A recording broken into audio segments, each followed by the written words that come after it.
দেশব্যাপী হিট অ্যালার্টের আওতা কমিয়েছে আবহাওয়া অফিস।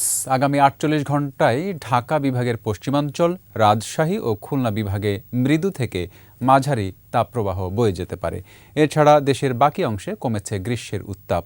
একই সঙ্গে ২০ মে থেকে সারা দেশে কালবৈশাখী সহ বজ্র বৃষ্টি হতে পারে। আর ২৩ তারিখের পর বঙ্গোপসাগরে সৃষ্টি হতে পারে লঘুচাপ। মফিউর রহমানের রিপোর্ট। ওয়ালটন ফ্রিজ কিনে অনেকের মতো আপনিও হয়ে যেতে পারেন মিলেনিয়াল। সেরা পণ্যের সেরা অফার। গ্রীষ্মের উত্তাপে দেশের ৫ বিভাগে ৪৮ ঘণ্টা তাপপ্রবাহ সতর্কতা জারি করেছিল আবহাওয়া অফিস।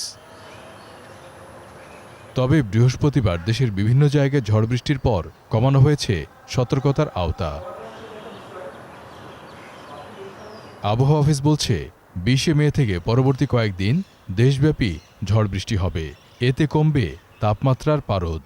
কিছু অংশ বাদ দিয়ে বাকি অংশগুলোর উপর দিয়ে তাপপ্রবাহের যে অ্যালার্ট সেটা আরও ৪৮ ঘন্টার জন্য বর্ধিত করা হয়েছে। সেই এলাকাগুলো হলো রংপুর, রাজশাহী, খুলনা এবং ঢাকা বিভাগের পশ্চিমাংশ। ২০ মে থেকে সারা দেশেই বৃষ্টিপাতের সম্ভাবনা শুরু হবে এবং তখন সারা দেশেই তাপমাত্রা কমে গিয়ে মানুষের সহনীয় পর্যায়ে ফিরে আসবে। ২৩ মে বঙ্গোপসাগরে লঘুচাপ তৈরি হতে পারে বলেও জানায় আবহাওয়া অধিদপ্তর। আগামী ২২ অথবা ২৩ মে সাগরে একটা লঘুচাপ তৈরি হওয়ার সম্ভাবনা রয়েছে এবং পরবর্তীতে এটা তৈরি হওয়ার পরে আমরা আসলে বলতে পারবো যে এটা আরও ঘনীভূত হবে কিনা বা এটা কোন দিকে মুখ করবে সেটা তৈরি হওয়ার পরে আমরা জানিয়ে দেওয়া হবে।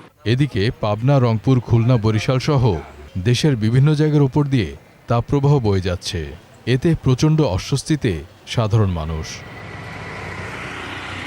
শুক্রবার দেশের সর্বোচ্চ তাপমাত্রা রেকর্ড করা হয় চুয়াডাঙ্গায় ৩৯.৩ ডিগ্রি সেলসিয়াস।